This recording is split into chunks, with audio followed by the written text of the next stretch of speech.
देखो तिड़ी कलिंग कलाकार महासंघर आज पंचम वार्षिक उत्सव एवं ए अवसर में प्रथम समस्त ए अंचल कलाकार बंधु मान मोर शुभेच्छा ज्ञापन करुच्ची। शुभेच्छा ज्ञापन करने सहित मो नमन करुच्ची ए अंचल जे जो ओडिशार जो राज्य संगीत स्रष्टा कांत कवि लक्ष्मीकांत महापात्र माटी ताकू मु नमन करुच्ची।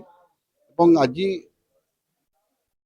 कलिंग तिहिड़ी कलिंग कलाकार महासंघर जो वार्षिक अधिवेशन अनुष्ठित होती समस्त कलाकार मान उद्देश्य में गोटे कथा कही जीवन में समस्या हूँ गोटे पार्ट ऑफ लाइफ। समस्या समस्या गोटे पार्ट ऑफ लाइफ किंतु समस्या को आम पार्ट ऑफ लाइफ रु आर्ट ऑफ लाइफ रे किभली भाव में रूपांतरित करवा से कला कलाकार बंधु मान अधिका किए जानती ना एवं जीवनटा को जीवा हूँ गोटे कला एवं कलाकार बंधु मान पाखे से कला एते भरपूर भाव में अच्छी एवं से माने ही जीवन यात्रा रे सफलता अर्जन करि थांती। कारण कला माध्यम रे से माने अनेक उद्वेग को अनेक आशा आकांक्षा को से माने ये करि वेंटिलेट करि कला माध्यम रे एवं कहा जाए जे आमे जेते दुख को बांटिबा दुख कमिबो एवं जेते सुख को बांटिबा सेते सुख माने गुणित हबो सेते बहुगुणित हबो। तेणु मु आशा करी जे कलाकार बंधु मानकर जो समस्या रही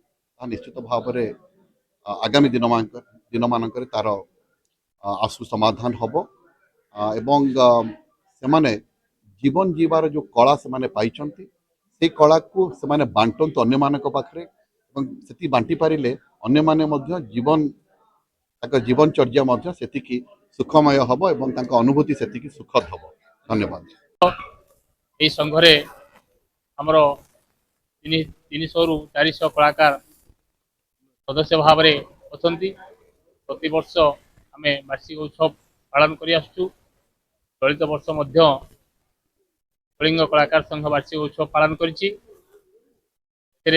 मुख्य अतिथि भाव में आमर जिलापाल लोकप्रिय जिलापाल दिलीप राउतराय जोग देते एवं नाट्य निर्देशक विजय दास जोग देते वीडियो निरंजन बारिक जोग देते एवं आमर वरिष्ठ कलाकार मान को संबर्धित करागला एवं समस्त कलाकार माने उपस्थित थिले।